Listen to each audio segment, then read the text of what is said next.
എന്തെങ്കിലും ഇങ്ങനെ പുറകെ നടന്ന ആരാധകരുടെ ശല്യം അങ്ങനെ എന്തെങ്കിലും ഉണ്ടോ?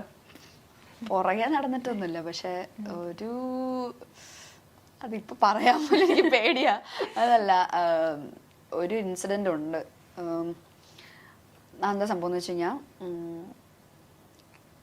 പുള്ളി ഭയങ്കര ഫാൻ എന്ന് പറയാൻ പറ്റത്തില്ല, ഇറ്റ്സ് കൈൻഡ് ഓഫ് സ്റ്റോക്കിംഗ്. മൂപ്പരുടെ ഏതോ ഒരു വീടും കാര്യങ്ങളും സ്ഥലവും ഒന്നും ഞാൻ പറയുന്നില്ല. ആളുടെ വീട് നമ്മുടെ 14 ജില്ലകളിൽ ഒരു ജില്ലയിലാണ്. പിന്നെ അപ്പൊ ആള് വിളിച്ചിട്ട് ഇങ്ങനെ പറഞ്ഞു, അല്ല ആള് ആദ്യം വിളിക്കല്ല ചെയ്തത്, ആദ്യം ഞാൻ പറഞ്ഞില്ല, ഞാൻ ഇൻബോക്സ് തുറക്കല് കുറവാണ്. അപ്പൊ കുറെ നാളുകൂടി ഞാൻ ചിലപ്പോൾ അത്രയും ബോറടിച്ചിരിക്കുമ്പോഴാണ് ഞാൻ ഇൻബോക്സ് ഒക്കെ തുറന്നു നോക്കുക. അപ്പൊ ഒരു ദിവസം ഞാൻ തുറന്നു നോക്കിയപ്പോൾ ഇങ്ങനെ മെസ്സേജ് കണ്ടു. ഞാനല്ല, ചേട്ടന്റെ ഫോണിലാണ് ചേട്ടൻ ആദ്യം കണ്ടത്. ചേട്ടൻ പറഞ്ഞിട്ട് ഇങ്ങനെ ഒരാള് ചേട്ടനെ അളിയാന്നൊക്കെ വിളിക്കുന്നുണ്ട്. ബാലിച്ചേട്ടാ പിന്നെ മീനുവിനെ കല്യാണം കഴിക്കണം അങ്ങനെ ഇങ്ങനെയെന്നൊക്കെ പറഞ്ഞിട്ട് ഇങ്ങനെ പറയും. എന്നെക്കാളും മുമ്പ് ആൾക്ക് അപ്ഡേറ്റ്സ് കിട്ടും എൻ്റെ. പിന്നെ അപ്പം ഞാൻ എടുത്ത് നോക്കിയപ്പോൾ എനിക്ക് ഒരുപാട് മെസ്സേജ് അയച്ചിട്ടുണ്ട്. അത് അയച്ചേക്കുന്നത് ഭയങ്കര ചീസി, ഭയങ്കര ക്രിഞ്ചി സാധനങ്ങളാ. പിന്നെ എന്താ I remember about you, I hug the pillow എന്നൊക്കെ പറഞ്ഞിട്ട് എന്തൊക്കെയോ പറഞ്ഞിട്ട് എനിക്ക് ഭയങ്കര ക്രിഞ്ചാത്. ഓ സോറി ബേബി, ഭയങ്കര വിയേർഡാണ്. അപ്പൊ ഞാൻ ആലോചിക്കുക, എന്റെ നോർമൽ ലൈഫിൽ അയാൾ വെറുതെ എന്റെ പുറകെ നടന്നപ്പോൾ ഇത്രയും ഡയലോഗ് അടിച്ച് ഞാൻ ഓട്ടിക്കും. എനിക്ക് ഇഷ്ടമല്ല ഇങ്ങനത്തെയൊക്കെ പറയുന്നത്.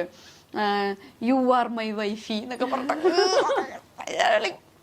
പ്ലീസ്, ഇങ്ങനെ യു ആർ മൈ വൈഫി, പിന്നെ I am a failure, together we can make this world beautiful എന്നൊക്കെ പറഞ്ഞിട്ടുള്ള മൂടാ.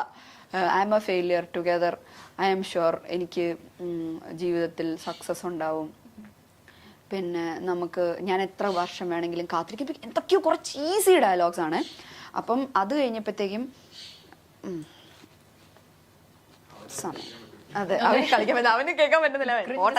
അതെ, ഭയങ്കര ക്രിഞ്ചായി പോയിരുന്നു.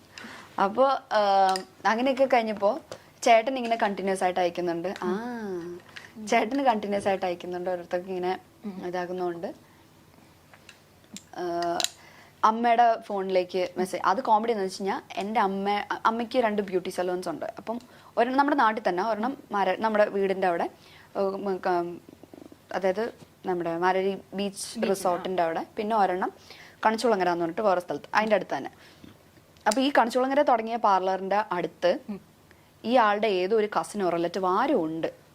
എങ്ങനെയോ പരിചയമുണ്ട്, റിലേറ്റീവ് ആണോ കസിൻ എന്താണെന്നൊന്നും എനിക്കറിയില്ല, എങ്ങനെയോ പരിചയമുണ്ട്. അവിടുന്ന് അമ്മയുടെ പാർലറിൻ്റെ അഡ്രസ്സ് എടുത്തിട്ട്, ഫോൺ നമ്പർ ഉണ്ട് അവിടെ, ഫോൺ നമ്പർ എടുത്തിട്ട് അമ്മയുടെ ഫോണിലേക്ക് ടെക്സ്റ്റ് മെസ്സേജ് അയക്കാൻ തുടങ്ങി. മീനുവിനെ വിഷമിപ്പിക്കരുത് എന്നൊക്കെ പറഞ്ഞിട്ട് എന്റെ ചേട്ടൻ, ഞങ്ങൾ അതെ വിഷമിപ്പിക്കരുത്. അപ്പൊ ചേട്ടൻ പറഞ്ഞു, ഞങ്ങൾ എപ്പോഴാണ് നിന്നെ വിഷമിപ്പിക്കരുത്, ഞാൻ എത്ര വർഷം വേണമെങ്കിലും നിനക്ക് വേണ്ടി കാത്തിരിക്കാം എന്നൊക്കെ പറഞ്ഞിട്ട് ആ മൂഡ്. അപ്പൊ ഒരു ദിവസം ഇതിങ്ങനെ അയച്ച് ലാസ്റ്റ് ആള് ഗിഫ്റ്റ് ഒക്കെ അയക്കാൻ തുടങ്ങി വീട്ടിലോട്ട്. പാർലറിന്റെ അഡ്രസ്സ് അറിയാവുന്നത്, പാർലറിലേക്ക് ഗിഫ്റ്റ് അയക്കാൻ തുടങ്ങി. പിന്നെ എന്തൊക്കെയോ വെച്ചിട്ടുണ്ട്. പിന്നെ വാലന്റൈൻസ് ഡേയുടെ അന്ന് അയച്ചു ഒരു കത്ത്. എന്താ, അയ്യോ ആ വാചകം എന്തായിരുന്നു, കവിത വരുന്നില്ല, ഇഷ്ടമാണ് എന്നെന്നും, സ്വന്തം പേര്, അങ്ങനെ വെച്ചിട്ടുണ്ട്. അങ്ങനെ അത്രയും ക്രിഞ്ചാണ്. അപ്പൊ ഞാൻ വീട്ടിൽ എന്നിട്ടൊരു മയിൽപീലിയുടെ ഇതും,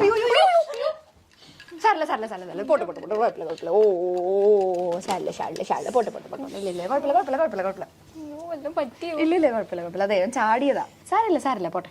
ഇല്ലില്ല, ഞാൻ ഇറക്കാൻ നോക്കിയ വഴി അതാ ചാടിയതാ, സാരില്ല പോട്ടെ. ചാടിയില്ല, ഞങ്ങൾ ചാടിയില്ല, ഞങ്ങള് കുഴപ്പമില്ല, പേടിച്ചു പോയി, പക്ഷെ നല്ല സാരില്ല. ഇല്ല, അതെ അവൻ എത്ര ഉണ്ടെന്ന് കുറച്ച് ചാടിയതാ. ഇല്ല കുഴപ്പമൊന്നും പറ്റില്ല, എന്താ കരഞ്ഞാനെ, ഇതൊന്നും ഞങ്ങക്ക് പുത്തിരിയല്ല. ഇല്ല കുഴപ്പമില്ല, സാരില്ല. ഇവനായോണ്ട് ഇറക്കി വല്ലവരെ ഇപ്പൊ കടിച്ചു കയറി കൊന്നേനെ. എന്നിട്ട് ഇങ്ങനെ കുറെ ഇങ്ങനെ ലെറ്റർ ഒക്കെ തന്നു. പിന്നെ മയിൽപീടിയുടെ ഒരു കീ ചെയിൻ, പിന്നെ ഒരു കമ്മല്, ഇതൊക്കെ തന്നു. ഞാനതൊക്കെ അവിടെ അടുത്ത് വെച്ചിട്ടുണ്ട്. പിന്നെ അത് കഴിഞ്ഞപ്പോഴത്തേക്കും തിരിച്ചയച്ചു കൊടുക്കാൻ ഈ മൂപ്പറുടെ അഡ്രസ്സ് എനിക്ക് അറിയത്തില്ല. ഈ ഇങ്ങോട്ട് അയക്കുന്നതിൽ ആളുടെ ഫ്രം അഡ്രസ് ഇല്ല. അങ്ങനെ അയക്കാൻ പറ്റുമോ? കൊറിയറാ. ഓ, ഫ്രം വെക്കാതെ അയക്കാൻ പറ്റുമോ? Oh, okay okay okay. Courier അയക്കാമല്ലോ. ഇതെന്തിന്റെ പ്രൊഫഷണൽ കൊറിയേഴ്സ് എന്തോ അങ്ങനെ എന്തോ ആണ്. അപ്പൊ അമ്മ എന്നോട് ആദ്യത്തെ ഗിഫ്റ്റ് അയക്കുന്ന സമയത്ത് എൻ്റെ അടുത്ത് ഇങ്ങനെ പറഞ്ഞിട്ടുണ്ടായിരുന്നു, പ്രൊഫഷണൽ കൊറിയേഴ്സ് എന്നത്. എനിക്ക് പ്രൊഫഷണൽ കൊറിയേഴ്സ് വഴി ഒന്നും വരില്ല. പ്രൊഫഷണൽ കൊറിയേഴ്സ് DTDC എന്തോ ആണ്, വരില്ല. എനിക്ക് പിന്നെ ആമസോൺ ഫ്ലിപ്കാർട്ടൊക്കെ വരുള്ളൂ. അപ്പൊ അത് പ്രൊഫഷണൽ വഴി വരേണ്ട കാര്യമില്ലല്ലോ. അപ്പൊ അമ്മ ചെന്നപ്പോ പറഞ്ഞു, മോളെ ഇത് ഇങ്ങനെയാന്നാണ്. പിന്നെ എനിക്ക് എന്തൊക്കെയോ അയക്കുന്നുണ്ട്. ഫെസ്റ്റിവലിന്റെ സ്പെഷ്യൽ ഓഫർ ഒക്കെ ഉണ്ടാവും. അതെ, അങ്ങനെയൊക്കെ ഉണ്ടാവും. ദീപാവലിക്ക് അല്ലല്ലോ, ദീപാവലിക്കാണോ? ദീപാവലിക്ക് സ്വീറ്റ്സ് അയച്ചിട്ടുണ്ടായിരുന്നു. ഡയറി മിൽക്കിന്റെ എന്തൊക്കെയോ കുറേ സ്വീറ്റ്സ് ഒരു പാക്കറ്റിലാക്കി അയച്ചിട്ടുണ്ടായിരുന്നു. അത് ആമസോൺ വഴി എന്തോ ആയിരുന്നു. അങ്ങനെ എന്തൊക്കെയൊക്കെയോ വഴി ആൾക്ക് അമ്മയുടെ പാർലറിലേക്കാണ് അയക്കുന്നത് സാധനം. അയച്ച് ലാസ്റ്റ് ലെറ്റർ വരുന്നു. ഇങ്ങനെ എന്നുവെച്ചാൽ എന്നെ അറിയാവുന്നവർക്കൊക്കെ മെസ്സേജ് അയക്കാൻ തുടങ്ങി. അപ്പൊ സംഭവം കുറച്ച് എക്സ്ട്രീം ആയി. ലാസ്റ്റ് ഈ കുട്ടിയുടെ അമ്മ എൻ്റെ അമ്മേനെ വിളിച്ചു. എവിടെ ഇങ്ങനെ വീട് എവിടെയാ, അടുത്ത സൺഡേ ഞങ്ങൾ അങ്ങോട്ട് വന്നോട്ടെ എന്നൊക്കെ ചോദിച്ചിട്ട്. അപ്പൊ അമ്മ പറഞ്ഞു വേണ്ട, മോക്ക് ഇപ്പൊ കല്യാണം നോക്കുന്നുണ്ട്. അപ്പൊ പറഞ്ഞു ഇല്ല, അവൾക്ക് ഇപ്പൊ താല്പര്യം, ഞങ്ങൾ നോക്കുന്നുമില്ല എന്ന് പറഞ്ഞു. അപ്പൊ അവനെ പറഞ്ഞു അതെന്താ, മോക്ക് വേറെ ആരെങ്കിലും ഇഷ്ടമാണോ? അപ്പൊ അമ്മ പറഞ്ഞു അല്ല, അതുകൊണ്ടല്ല, ഞങ്ങൾക്ക് ഇപ്പൊ താല്പര്യം ഇല്ല. അപ്പം അവര് പറഞ്ഞു അല്ല, മോൻ ഇങ്ങനെ പുറത്ത് പോവാൻ വേണ്ടിയിട്ട് നിൽക്കുകയാണ്. അപ്പം ഇത് പുറകെ നടന്നിട്ട് അവൻ ആ കാര്യങ്ങളൊന്നും കോൺസെൻട്രേറ്റ് ചെയ്യുന്നില്ല. അപ്പൊ അതുകൊണ്ട് ഇനി ഇത് കയ്യിൽ നിന്ന് പോകുന്നു ഞങ്ങൾക്ക് പേടി. കാരണം എനിക്കൊന്ന് കുറേ നാൾ നോക്കിയിട്ടാണെന്ന്. അപ്പം അതുകൊണ്ട് ഇതിലൊരു ശ്രദ്ധ കൊടുക്കത്തില്ലെന്ന് വെച്ചാൽ ഞങ്ങൾ വിചാരിച്ചു പോകുന്നതിന് മുമ്പ് എൻഗേജ്മെന്റ് നടത്തി വെക്കാന്ന് വിചാരിച്ചു. അത് അവരെങ്ങ് തീരുമാനിച്ചാൽ മതി. ഞാൻ ചോദിച്ചു, ഞാൻ അമ്മയൊന്നും പറഞ്ഞില്ല. അമ്മ പറയും എന്ത് പറയാനാ ഇവരോടൊക്കെ? അമ്മ പറഞ്ഞില്ല, താല്പര്യം ഇല്ല എന്ന് പറഞ്ഞിട്ട് കട്ട് ചെയ്തു. ഇല്ലെങ്കിൽ അടുത്ത സൺഡേ വരാമെന്ന് വിചാരിച്ചിട്ടാണ്. അപ്പൊ അമ്മ പറഞ്ഞില്ല, താല്പര്യം ഇല്ല എന്നിട്ട് കട്ട് ചെയ്തു. അത് കഴിഞ്ഞ് പിന്നെ ഇങ്ങനെ ഒരുപാട് ഗിഫ്റ്റ്, ഞാൻ കാത്തിരിക്കും, ഭയങ്കര സ്റ്റോക്കിങ്, ഞാൻ കാത്തിരിക്കും അങ്ങനെ ഇങ്ങനെ എന്നൊക്കെ പറഞ്ഞപ്പോൾ ഞാൻ അമ്മ ഞാൻ വിളിക്കാം, ഞാൻ വിളിച്ചിട്ട് ഡയറക്റ്റ് പറയാം എനിക്ക് താല്പര്യം. ലാസ്റ്റ് അമ്മയുടെ ഫോണിൽ ടെക്സ്റ്റ് മെസ്സേജ് ആലോ അയക്കുന്നത്. ആ നമ്പറിലേക്ക് ഞാൻ വിളിച്ചിട്ട് ഞാൻ പറഞ്ഞു ഇന്ന ആളല്ലേ. അപ്പം സംസാരം എക്സ്ട്രാ ഡീസൽ, സംസാരിക്കുന്നേ ഇല്ല ആള്. ഓക്കെ ഇങ്ങനെ മാത്രമേ പറയുന്നുള്ളൂ. അപ്പം പിന്നെ ഞാൻ വിളിച്ചപ്പോൾ ഇങ്ങനെ ഞാൻ പറഞ്ഞു ഞാൻ മീനാക്ഷിയാണ്. ഇന്ന ആളല്ലേ ചോദിച്ചു. അതെ. ഞാൻ പറഞ്ഞു ഞാൻ മീനാക്ഷിയാണ്, നിങ്ങളുടെ അമ്മ അങ്ങനെ വിളിച്ചിട്ടുണ്ടായിരുന്നു, സംസാരിച്ചിട്ടുണ്ട്, നിങ്ങൾ അയക്കുന്ന ഗിഫ്റ്റ് കിട്ടുന്നുണ്ട്, നിങ്ങൾ ഇപ്പം ആ ആരാധന എന്ന് പറയുന്ന അവിടെ വരെ ഇറ്റ്സ് ഓക്കെ, എനിക്ക് ഹാപ്പിയാണ്, ഞാൻ അതിനെ റെസ്പെക്ട് ചെയ്യുന്നു. പക്ഷെ അതിൻ്റെ അപ്പുറത്തേക്ക് പോകരുത്. എനിക്കും പേഴ്സണലി നിങ്ങൾ ഗിഫ്റ്റൊക്കെ അയക്കുന്നത് എനിക്കും പേഴ്സണലി ഭയങ്കര ബുദ്ധിമുട്ടുണ്ടാക്കുന്നു. ഞാൻ അതൊന്നും ഉപയോഗിക്കുന്ന പോലും ഇല്ല, അതൊക്കെ ഇവിടെ വെറുതെ ഇരിക്കുക. വള എന്തൊക്കെയോ അയച്ച് തന്നിട്ടുണ്ട്. അപ്പം ഞാൻ പറഞ്ഞു അതൊക്കെ എനിക്ക് ഭയങ്കര ബുദ്ധിമുട്ടുണ്ടാക്കുന്നുണ്ട്, സോ അത് ചെയ്യരുത്. ആരാധന, ഇഷ്ടം അതൊക്കെ സമ്മതിച്ചു, പക്ഷെ ഇതിന് പ്രേമം, കല്യാണം അങ്ങനെയൊന്നും കൊണ്ടുപോകരുത്, ഭയങ്കര മോശമാണ്. പിന്നെ ഇനി ഇതുണ്ടാവരുതൊന്നും. ഇയാളൊന്നും പറയുന്നില്ല, നമുക്ക് തിരിച്ച് പറയാനോട്ടൊന്നാ ഓക്കെ ഓക്കെ ഇട്ട് കോള് കട്ടി. അത് കഴിഞ്ഞിട്ട് പിന്നെ അയച്ചു ദീപാവലിക്ക്.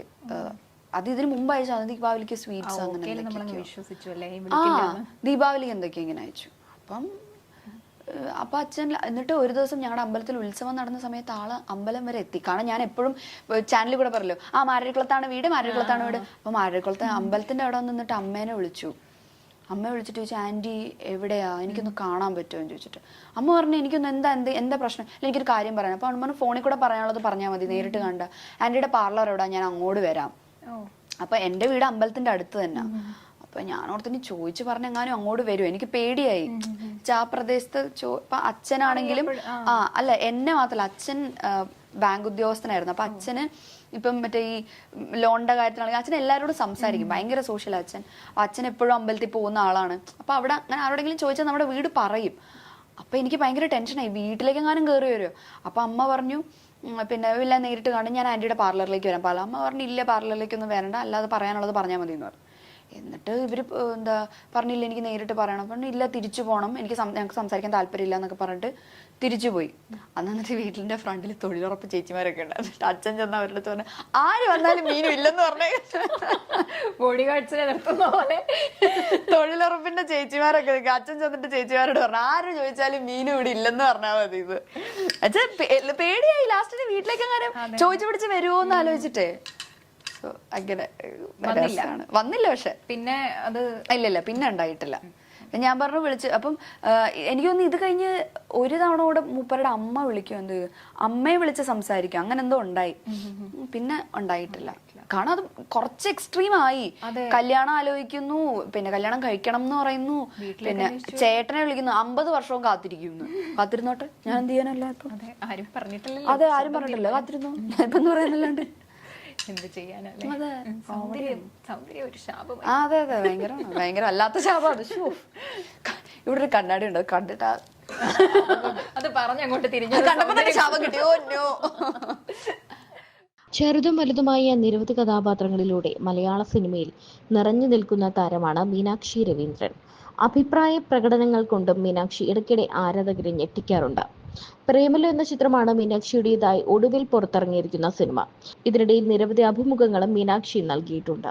താൻ ഭയങ്കര സ്റ്റുഡിയസ് ആയിട്ടുള്ള ആളൊന്നുമല്ല, സ്കൂളിൽ പോയി പഠിച്ച് പത്രോസ് ആവാനൊന്നുമല്ല പോയിരുന്നത്, എൻജോയ് ചെയ്യാനായിരുന്നു താൻ പോയിരുന്നത്. താൻ ഇപ്പോഴും തൻ്റെ സ്കൂളിൽ പോകാറുണ്ട്. തൻ്റെ ടീച്ചേഴ്സുമായിട്ടും പ്രിൻസിപ്പലുമായിട്ടും ഒക്കെ കോണ്ടാക്റ്റ് ഉണ്ട്. താൻ അവരോടൊക്കെ ചാറ്റ് ചെയ്യാറുമുണ്ട്. താൻ LKG പഠിക്കുമ്പോഴുള്ള തൻ്റെ പ്രണയത്തെ പറ്റിയും മീനാക്ഷി പറയുന്നുണ്ട്. അഖിൽ രവി എന്ന കുട്ടിയായിരുന്നു പ്രണയം. ആ പ്രണയം കഴിഞ്ഞിട്ട് തനിക്ക് തല്ലൊടിഞ്ഞ നേരം ഉണ്ടായിട്ടില്ല.